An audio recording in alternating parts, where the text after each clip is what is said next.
Hi, everybody, and welcome to another Ask the Hub. Today I'm joined by Nikita, who's the CEO of Voypost, and he's here to share his insights about the development process.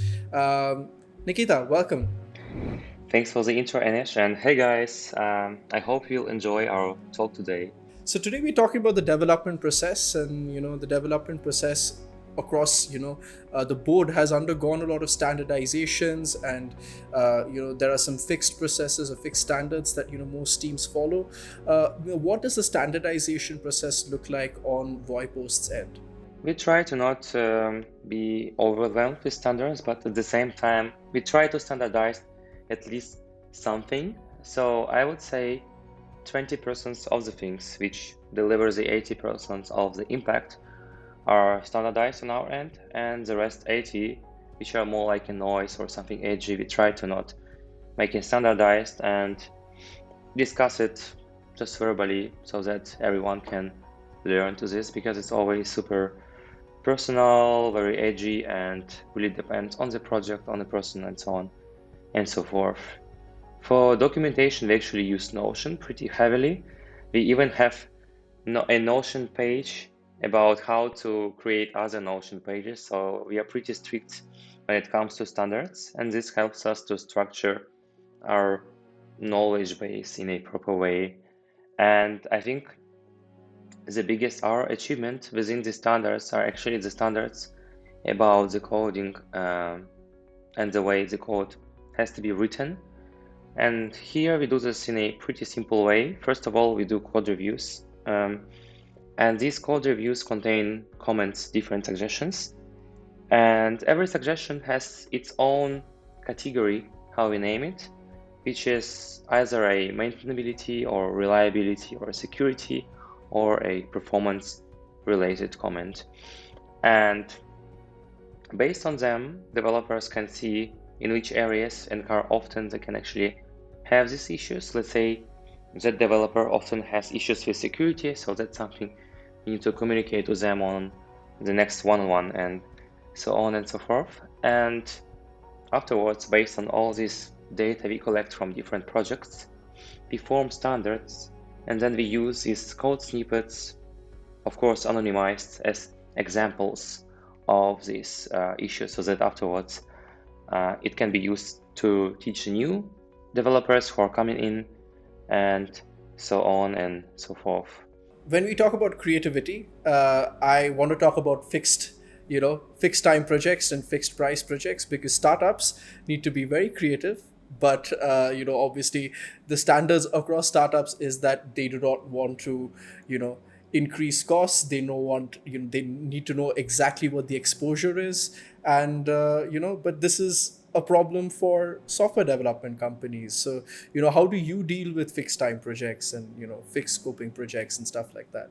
I think this is the most interesting part of our journey always. So we actually take fixed price projects, and but when they are fixed price, they have to be actually also fixedly scoped. And for this, we require the clients to be as precise as possible, and we fix everything in a written form or any other forms, depending on the requirements. In case, it also depends on the stage where we come in, because we can start from the very beginning, even when there are no wireframes, because we also do designs. But if there are, let's say, designs which are already ready by the client, we ask them to be also provided, of course, high fidelity designs. And if, let's say, these designs are not high fidelity, that's something we also finalize on our end as a separate project. And then the other thing which is also pretty important is being highly available for the client, because often when we start the project, even if we consider pretty much everything to estimate the project, we still need some questions to be answered as we go, which don't really impact the duration of the project, but still impact the actual timeline of the project. So we also define the ATA for the answers from the client's end. Of course, during the working days, we have actually a set of standards for this. We also let the clients actually encourage them to test everything, every feature we deliver. And for this test, there is also an ETA within which they have to test it and provide us the feedback so that we can also consider this in the next sprint and iterate on this in case we need this. And this way, it helps us to be on time. And of course, the other big thing is also around the dependencies from the client. Let's say if there is something super sophisticated or it's an intellectual property from the client and they don't really want to share it with us, they often provide us with their own backend. And in this case, we require them to also provide the documentation for this backend. And of course, for this backend to be actually ready before we start working on the features which are using these backend endpoints. And there are also other integrations which are often needed because when you are a startup, especially a price-sensitive startup who came to us to work on a fixed price basis, we often recommend to use different SaaS services like Stripe or Twilio, etc. And some of them, if they are, let's say, super specific, like fintech related services, and you need to integrate with a bank, they often require the client to go through a few additional steps to actually get access to a testing environment.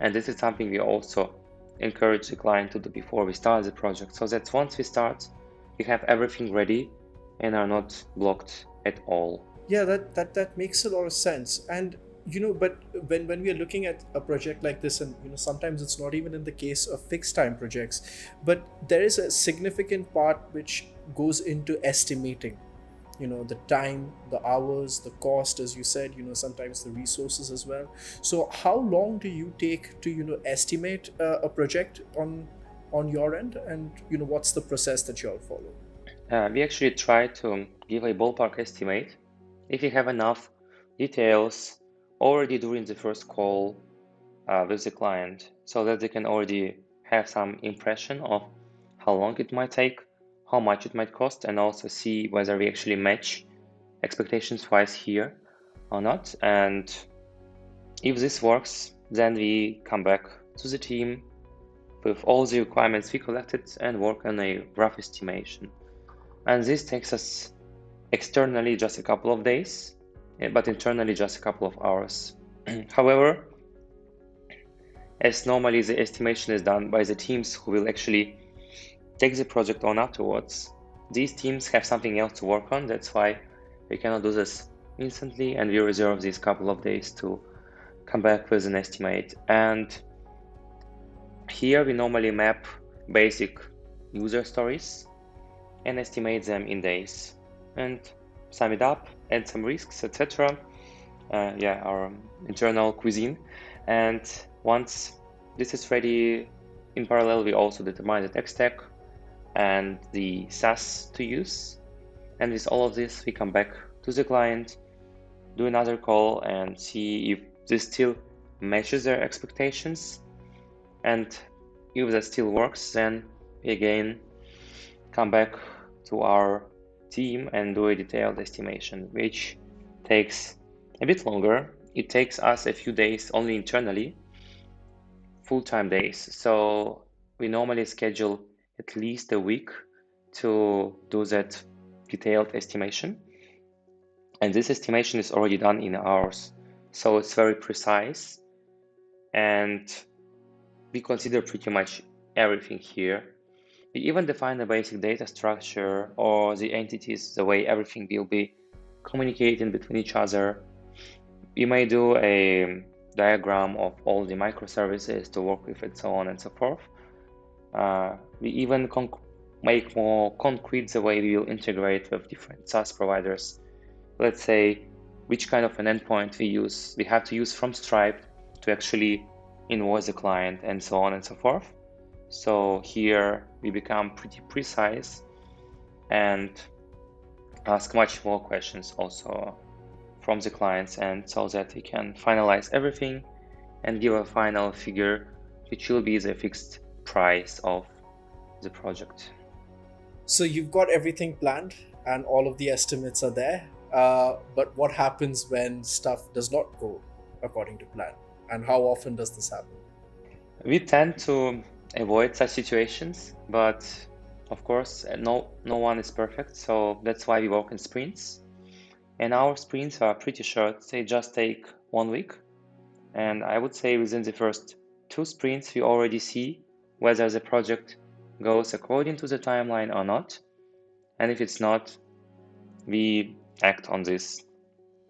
And of course, we also have some force majeures, like someone being sick or the war comes in and so on. So it really depends on the situation. But as we act pretty early and our projects are usually pretty long, we can catch it up pretty soon and mitigate it and come back to our initial schedule we actually planned.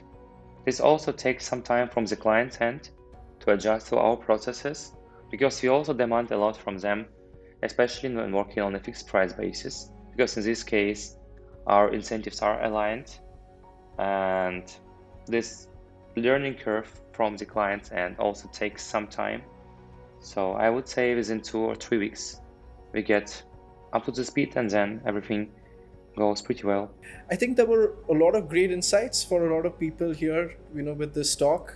Thank you so much, Nikita, for sharing, such great information, because I think it's not only useful for, teams that are already operating, the development process or in the development stage, but also, for any potential startups that are considering, getting into the development process. So, thanks a lot for all of this information.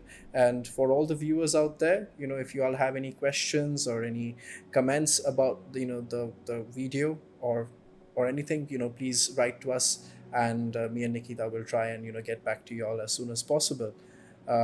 Yeah, thanks, Nikita. Thanks a lot for all of this great information. Thank you, Anish. Thanks everyone for watching, and yeah, we are waiting for your questions.